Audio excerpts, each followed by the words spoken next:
ഖത്തറിലെ അമേരിക്കൻ സൈനിക വ്യോമത്താവളത്തിൽ ഇറാൻ ആക്രമണം നടത്തിയതിന് പിന്നാലെ സമ്പൂർണ്ണ വെടിനിർത്തൽ പ്രഖ്യാപിച്ച് പ്രസിഡന്റ് ഡൊണാൾഡ് ട്രംപ്. ഇസ്രായേലും ഇറാനും തമ്മിലുള്ള സമ്പൂർണ്ണ വെടിനിർത്തലിന് ധാരണയായെന്നാണ് ട്രംപ് പറയുന്നത്. 6 മണിക്കൂറിനുള്ളിൽ വെടിനിർത്തൽ പ്രാബല്യത്തിൽ വരുമെന്നും അമേരിക്കൻ പ്രസിഡന്റ് അവകാശപ്പെടുന്നു. എന്നാൽ ട്രംപിന്റെ ഈ വെടിനിർത്തൽ പ്രഖ്യാപനം ഇറാൻ ശക്തമായി നിഷേധിക്കുകയാണ്. വെടിനിർത്തൽ ഇല്ലെന്ന് തന്നെയാണ് ഇറാൻ മാധ്യമങ്ങൾ റിപ്പോർട്ട് ചെയ്യുന്നത്. ട്രംപിന്റെ പ്രഖ്യാപനം തെറ്റാണ് എന്നാണ് ഇറാന്റെ വിശദീകരണം. അമേരിക്ക ലോകത്തിന്റെ ശ്രദ്ധ തിരിച്ചുവിടാനാണ് ശ്രമിക്കുന്നതെന്നും തങ്ങൾ ഒന്നും പൊറുക്കില്ല എന്നും ഇറാൻ പറയുന്നു. ട്രംപിന്റെ പ്രഖ്യാപനത്തോട് ഇസ്രായേലും ഇതുവരെ പ്രതികരിച്ചിട്ടില്ല. ഇന്നലെ രാത്രിയോടെയാണ് അൽ ഉദൈദ് വ്യോമത്താവളം ലക്ഷ്യമാക്കി ഇറാൻ ആക്രമണം നടത്തിയത്. വ്യോമത്താവളത്തിലേക്ക് വന്ന മിസൈലുകൾ നിർവീര്യമാക്കിയെന്നും ആർക്കും അപകടം ഒന്നും സംഭവിച്ചിട്ടില്ലെന്നും ഖത്തർ പറയുന്നുണ്ട്. വ്യോമത്താവളത്തിന് നേരെ ആക്രമണം നടത്തിയതിന് പിന്നാലെ ഇറാൻ അവരുടെ നിലപാട് വ്യക്തമാക്കിയിരുന്നു. അൽ ഉദൈദ് വ്യോമത്താവളം ഖത്തറിലെ ജനവാസ മേഖലകളിൽ നിന്ന് വളരെ ദൂരെയാണ്. ഇറാന്റെ ഈ സൈനിക നടപടി സഹോദര തുല്യമായ രാജ്യമായ ഖത്തറിനും അവിടുത്തെ ജനങ്ങൾക്കും ഒരു ഭീഷണിയും ഉയർത്തുന്നതല്ലെന്നും ഇറാൻ അറിയിച്ചിരുന്നു. അമേരിക്കയ്ക്കുള്ള തിരിച്ചടി മാത്രമായിരുന്നു തങ്ങളുടെ ലക്ഷ്യമെന്നും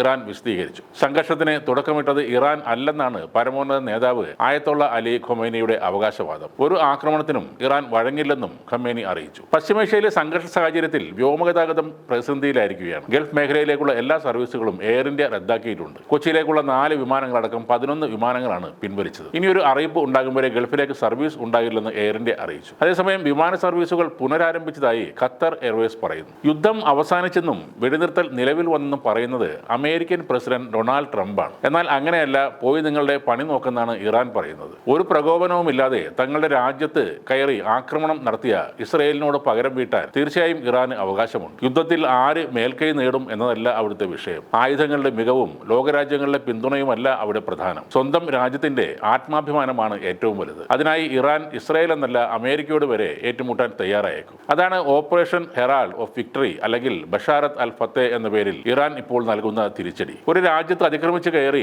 ആക്രമണം നടത്താനും അതിനുശേഷം ലോകത്തിന്റെ മേധാവിയാണെന്ന് സ്വയം നടിക്കുന്ന ഒരാൾ പറയുമ്പോൾ വെടിനിർത്താനും ഇറാൻ തയ്യാറായേക്കില്ല. അമേരിക്ക എന്നും ഡൊണാൾഡ് ട്രംപ് എന്നും കേട്ടാൽ മുട്ടിടിക്കുന്ന അല്ലെങ്കിൽ മുട്ടിൽ ഇഴയുന്ന മറ്റ് അറബ് രാജ്യങ്ങളെ പോലെയല്ല ഇറാൻ. വാടകയ്ക്കെടുത്ത സൈന്യമല്ല അവരുടേത്. രാജ്യത്തിനായി പൊരുതാൻ തയ്യാറെടുത്ത 10,000-കണക്കിന് സൈനികരാണ് അവരുടെ കരുത്ത്. വെടിനിർത്തൽ ആദ്യം നടപ്പാക്കേണ്ടത് ഇസ്രായേൽ തന്നെയാണ്. ഇറാന് സംഭവിച്ച നാശങ്ങൾക്ക് നഷ്ടപരിഹാരവും നൽകേണ്ടി വരും. അല്ലാത്ത പക്ഷം സ്വന്തം കാര്യങ്ങൾ നോക്കാൻ ഇറാൻ എന്ന രാജ്യത്തിന് അറിയാം. അവർ ഈ ലോകത്ത് ഒറ്റപ്പെടുകയുമില്ല. അമേരിക്ക കുറെ കാലത്തിന് ശേഷമാണ് യഥാർത്ഥ ആൺകുട്ടികളുമായി മുട്ടുന്നത്. നഷ്ടപ്പെടാൻ കൂടുതലൊന്നുമില്ലാത്ത ഇറാനോട് ഇനിയും കടുത്ത നിലപാടെടുത്താൽ മിഡിൽ ഈസ്റ്റിൽ അമേരിക്കയ്ക്ക് ഒരൊറ്റ താവളം പോലും ഉണ്ടാകില്ല എന്നതാണ് യാഥാർത്ഥ്യം. ഖത്തർ പേടിച്ചെങ്കിൽ ഇനി ബഹ്റൈനും കുവൈറ്റും എല്ലാം പേടിക്കും. അതിനുള്ള ഐറ്റംസ് ഒക്കെ ഇറാന്റെ കയ്യിൽ വേണ്ടുവോളമുണ്ട്. റഷ്യൻ പ്രസിഡന്റ് വ്ളാഡിമിർ പുടിനുമായി ഇറാൻ പ്രതിരോധ മന്ത്രിയുടെ ചർച്ച പൂർത്തിയായ ശേഷമാണ് ഇറാൻ ഗൾഫിലെ അമേരിക്കൻ താവളങ്ങൾ ആക്രമിച്ചതെന്ന ഒരു കാര്യം മാത്രം ഓർത്താൽ മതി അമേരിക്കൻ സഖ്യരാഷ്ട്രങ്ങളുടെ ഉറക്കം പോകാൻ.